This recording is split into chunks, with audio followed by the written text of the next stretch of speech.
adik kelas dan teman sekelas menjaga kehidupan sopan santun.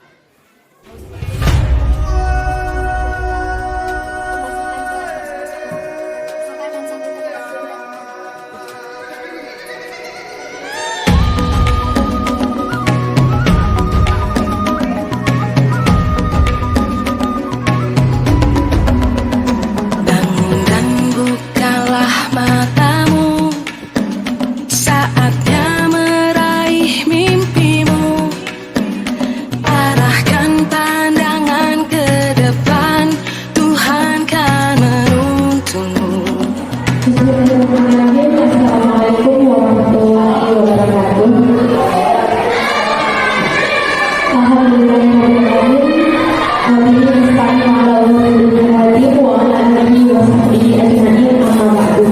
Alhamdulillah pada kesempatan kali ini kita bisa berkumpul dalam kegiatan penerapan budaya positif melalui kegiatan kelas di SD Muhammadiyah 2 Garut.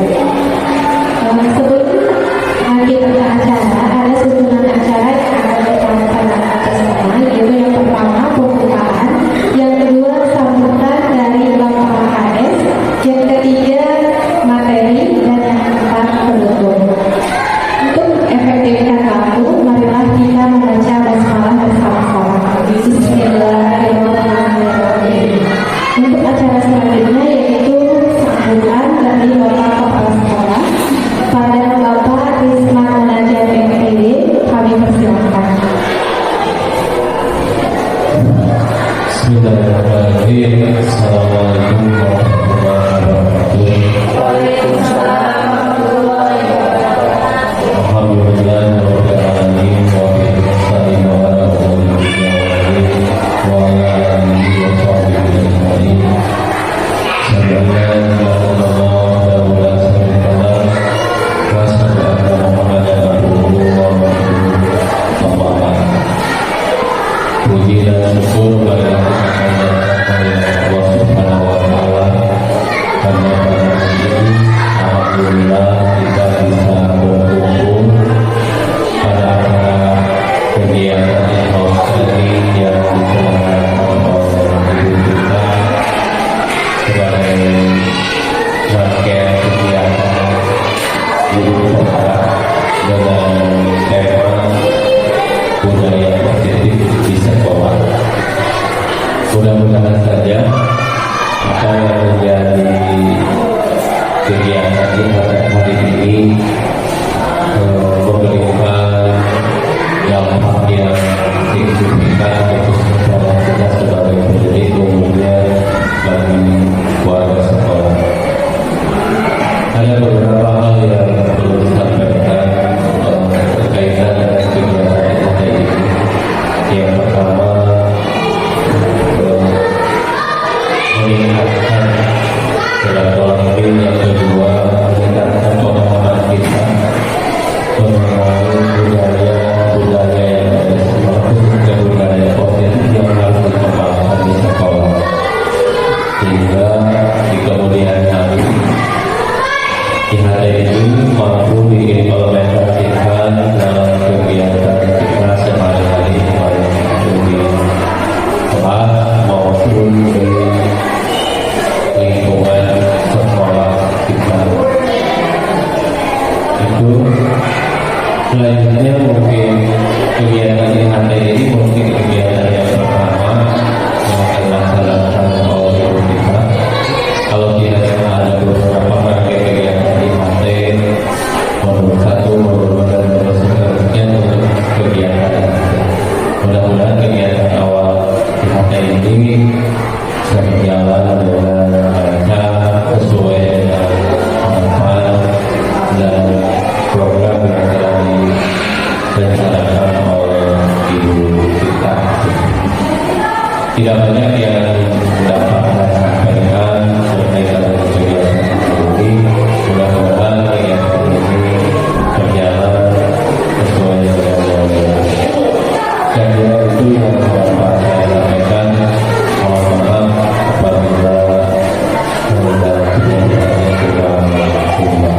Kita lihat walidaya. Assalamualaikum warahmatullahi wabarakatuh. Waalaikumsalam.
itu memiliki tanggung jawab dan memiliki karakter yang kuat, sehingga mereka melakukan kegiatan itu tanpa ada rasa paksaan ataupun iming-iming hadiah seperti itu, ataupun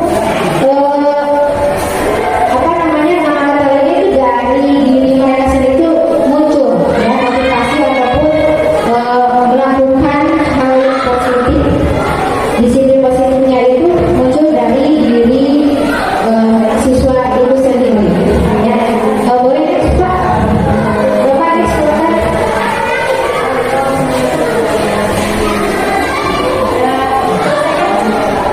Nextnya dipercepat. Ini profil saya. Kita Sariana sebagai kaum guru penggerak akan dulu. Next aja Pak, langsung dari sini. Oke.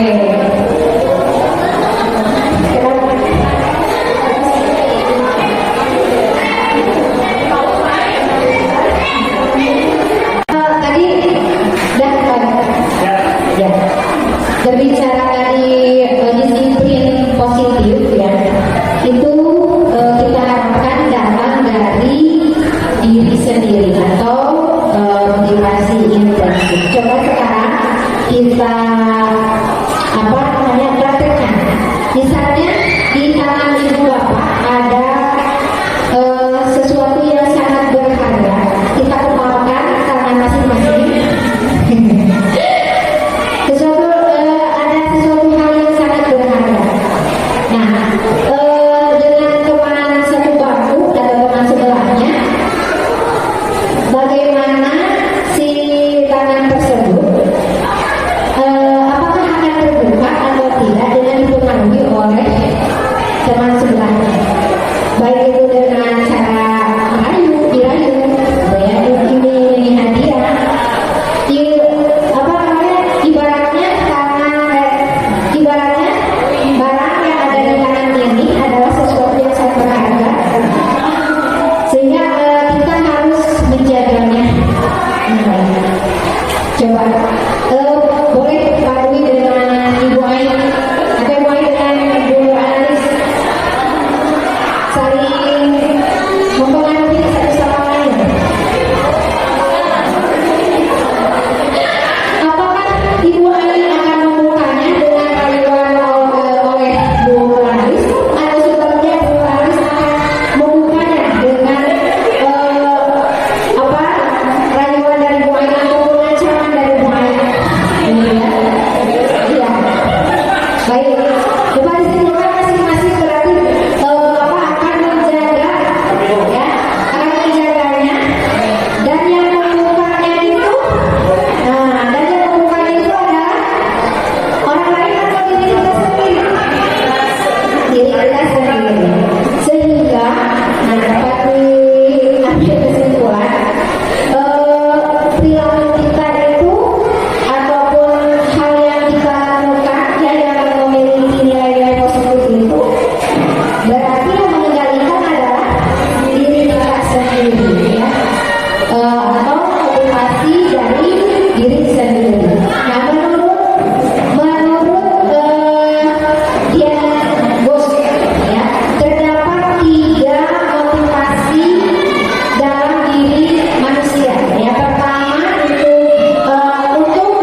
Jadi manusia itu atau kita itu berbuat karena memiliki tujuan.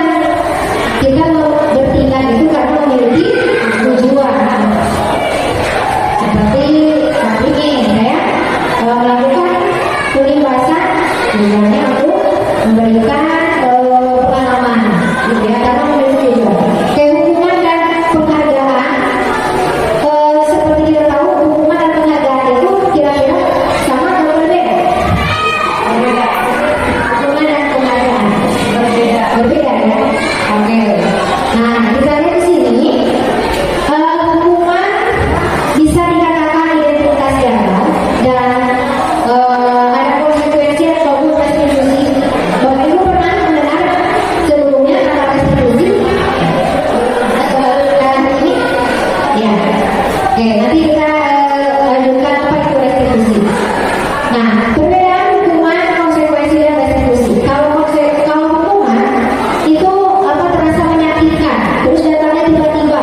Misalnya ada anak ataupun kita sendiri yang melakukan hal yang tidak diharapkan oleh atasan, ataupun siswa melakukan hal yang tidak diharapkan oleh kita sebagai pendidik, kita langsung kamu harus ini, ya hukuman mah itunya apa tiba-tiba tidak diharapkan, ya atau sangat melukai si pelaku seperti itu. Terus tidak nyaman untuk murid dalam tahu aku yang aja karena ketika mereka mendapatkan hukuman selalu biasanya terasa sampai suatu saat nanti, gitu ya, dalam waktu yang panjang. Kemudian si murid ini pun akan membenci peraturan. Ya, biasanya kan di sekolah mereka tuh hanya peraturan yang tertulis. Itu dibuat oleh sekolah kalau peraturannya, siswa hanya menjalankan. Ya. Kemudian mendorong menyalahkan diri untuk hukuman dan ini dikategorikan identitas gagal.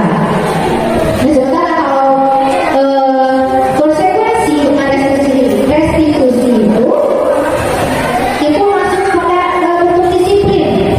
Ya, kalau konsekuensi berbeda dengan hukuman. Kalau konsekuensi ada perjanjian dulu, ada kesepakatan. Ya, kalau kamu tidak mengerjakan tugas, nanti dihukumi ya, jadi mendapatkan konsekuensinya. Misalnya apa? Tulis ya satu halaman, gitu ya. Atau kalau dulu mah di setrap, ya. Kalau dulu di setrap itu ada konsekuensi, ada kesepakatan dulu bersama siswa, gitu ya. Terus sudah diketahui ya, kita lanjut saja. Nah, kalau restitusi ketika seseorang melakukan kesalahan, ya itu tidak patuh pada keyakinannya, guru itu memberikan pilihan, guru mengajak supaya siswa itu memperbaiki kesalahannya. Jadi tidak langsung menjudge, kamu ternyata kesalahan, tidak bisa ini, kamu mah terakhir wae jangan teh, gitu ya. Tapi dicari solusi bersama antara guru dan siswa, dan baiknya itu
Coba. Iya, hukuman. Tuh, alhamdulillah paham. Berikutnya perhatikan tugas teman yang dicoret. Nah, konsekuensinya, iya konsekuensi. Nanti ya, perbedaan hukuman atau konsekuensi. Jadi ada perbedaan. Nah, tadi berbicara hukuman dan penghargaan, ternyata si penghargaan pun itu dapat menyakitkan.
dia itu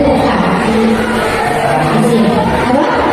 Bisa bertahan hidup. Terus ada lagi apa? Kasih sayang. Kenapa Pak? Bisa kasih sayang?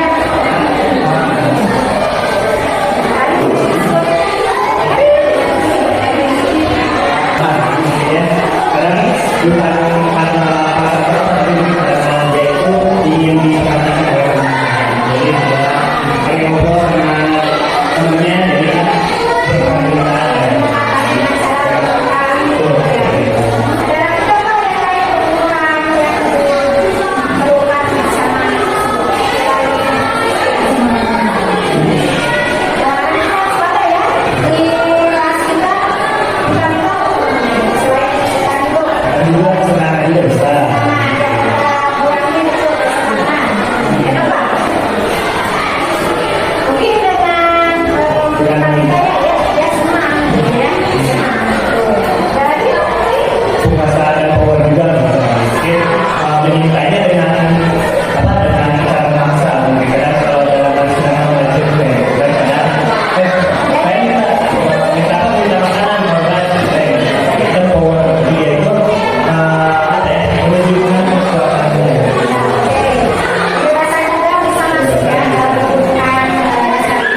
bersemangat.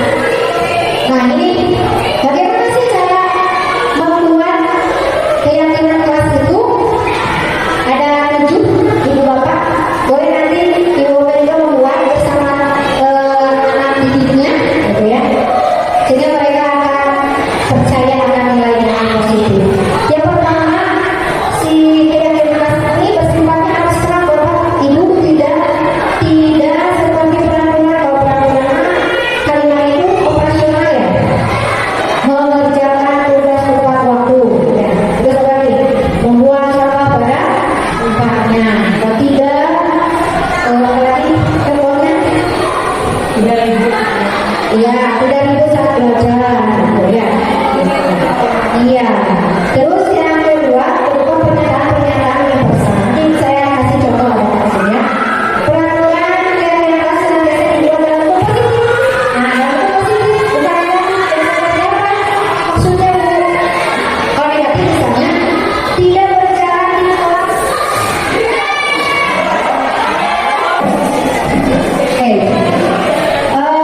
Pembuatan keyakinan kelas itu terdapat 7 langkah, ya, pembentukan ya. Yang pertama tadi bersifat lebih abstrak, kemudian berupa pernyataan-pernyataan universal, ya, atau nilai-nilai kebajikan universal. Yang berikutnya pernyataan-pernyataan keyakinan kelas itu senantiasa dibuat dalam bentuk positif, ya.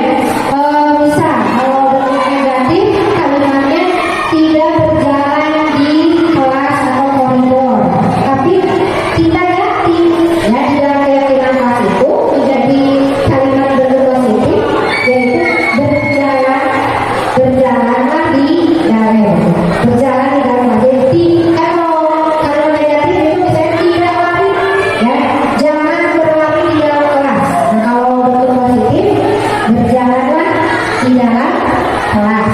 Itu bentuk positif. Yang keempat, bilangnya tidak terlalu banyak, cukup 3 sampai 7 butir saja ketika membuatkan keyakinan kelas. Jangan kenapa harus sedikit saja? Karena supaya mudah diingat, ya, dan dipahami. Jadi ketika siswa melakukan kesalahan, dia ingat kebajikan, nilai kebajikan atau keyakinan mana yang saya langgar. Kemudian pilih. Kemudian kelima, sebaiknya sesuatu yang dapat diterapkan di lingkungan tersebut. Ya, kalau di lingkungan kelas ya harus berdasarkan lingkungan kelas. Jangan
Ini ya tadi sedikit contoh, maaf. Oke, sedikit contoh ya tadi. Kalau peraturan mah gini tuh, datang tepat waktu dan mengucapkan salam. Nah itu peraturan. Itu ya ada kan di lingkungan sekolah kita juga ya. Tapi kalau beda di kelas, kami guru dan murid saling menyayangi. Nah tapi makna menyayangi ini sekarang luas. Bisa dalamnya itu mengucapkan salam sebelum masuk ke kelas. Kalau kita ucapkan salam ke guru ketika kesiangan, maaf bu, saya terlambat, assalamualaikum. Itu kan berarti rasa sayang siswa terhadap guru. Jadi ini ada menyayangi, ya. Nilai-nilai kebajikan itu nilai-nilai positif, ya. Ada kejujuran, bertanggung jawab, kreatif. Banyak sekali ya nilai-nilai positif yang menjadi nilai-nilai kebajikan universal. Tadi sudah ya menggantikan kalimat dalam bentuk negatif menjadi kalimat dalam bentuk positif. Jangan terlalu di kelas, tapi berjalanlah, ya. Atau yang lain, jangan mempersoalkan sembarangan. Bisa dengan kata kalimat bentuk positifnya membuang sampah pada tempatnya, gitu ya. Atau kalau dibuatkan keyakinan kelas seperti apa ya? Kalimat membuang sampah pada tempatnya kalau dibuatkan dalam keyakinan kelas menjaga kebersihan, boleh. Atau mencintai lingkungan, boleh ya. Oke, lanjut.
Iya, betul.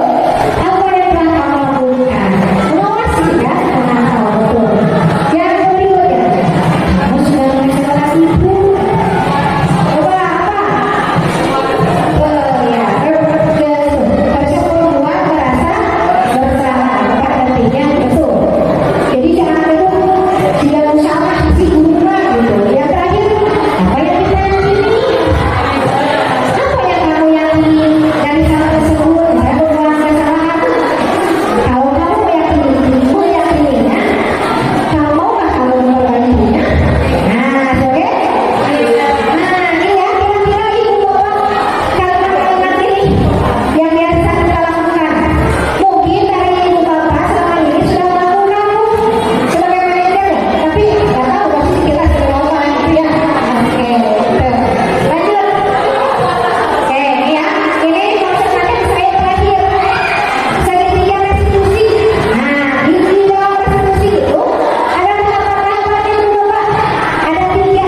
Ini coba punya badannya ini. Ada 3 tahapan yang harus dilalui dalam menjalankan segitiga restitusi. Yang pertama menstabilkan identitas, yang kedua mengatasi tindakan yang salah, dan yang ketiga meyakini menanyakan keyakinan. Menanyakan keyakinan. Saya sudah belum ya? Atau ibu sudah atau belum melakukan hal ini? Kira-kira. Kalau menurut saya sudah pernah, tapi betul tidak terasa atau mungkin belum sampai ke 3 tahap semuanya gitu ya. Mungkin ada tahap 1, tahap 2 saja. Ya bagaimana menstabilkan identitas? Misalkan contoh kasus anak mencopet sarung tangan, ya gimana? Apa cara kontrolnya? Kita semua akan melakukan hal yang bisa dilakukan. Setiap orang lagi kalau video disimpan dalam link, saya sekarang aja. Si anak dipanggil, lain kali melakukan kesalahan. Kita duduk bersama, tanyakan, kenapa berbuat seperti itu. Kita juga, jadi kita sebagai manusia juga boleh ibu juga kita mengalami atau pernah melakukan hal yang sama seperti kamu. Betul kan? Kita bukan manusia sempurna loh ya. Pernah melakukan kesalahan. Ibu juga pernah melakukan kesalahan. Hal yang sama seperti kamu. Gitu. Pasti kamu pernah, pasti kamu memiliki apa namanya? Alasan kenapa berbuat seperti itu. Oh mungkin, saya tidurnya kemalaman, jadi tidak memantau, jadi tidak apa yang harus saya kerjakan. Sehingga saya nyontek aja. Nah itu divalidasi dia tindakan. Iya sih? Iya ya gitu. Ibu benar-benar nol.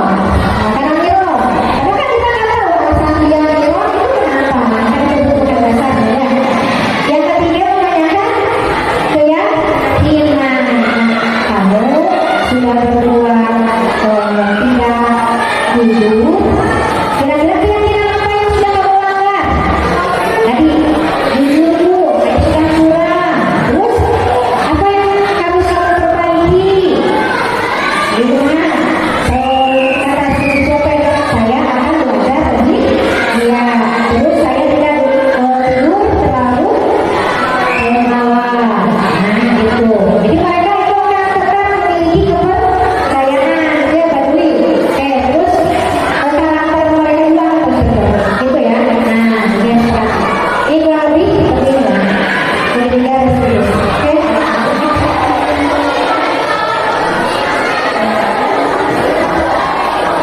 Next, lagi ini ya demonstrasi saya. Next, oke, nah ini saya sedikit punya quotes atau kesimpulan yang saya rangkum. Nah sebagai guru tugas itu bukan menuntut tapi menuntun, ya. Menuntun tumbuh kembang anak sesuai kodrat zaman, ya. Sekarang udah kabar ke 21 ya, mau menuju 21. Dan kita sebagai guru begini mengarahkan dan menjadi tauladan bagi mereka untuk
Bismillahirrahmanirrahim. Assalamualaikum warahmatullahi wabarakatuh. Insya Allah pada kesempatan ini saya akan memberikan tanggapan terhadap penyampaian informasi yang sudah dipaparkan oleh rekan saya Ibu Tita mengenai kebiasaan positif atau kebudayaan positif yang harus diterapkan kepada peserta didik. Informasi tersebut merupakan informasi yang sangat penting dan berguna untuk saya, karena dengan informasi tersebut saya menyemangati peserta didik dan memberikan contoh kepada peserta didik agar mau melakukan kebiasaan positif di kehidupan sehari-hari di sekolah maupun di rumah. Terutama juga rekan saya Ibu Tita juga sudah memberikan contoh sebelumnya dan menyemangati saya untuk melakukan hal yang sama, yaitu mengenai kebudayaan positif yang harus diterapkan kepada peserta didik. Demikianlah tanggapan dari saya. Assalamualaikum warahmatullahi wabarakatuh.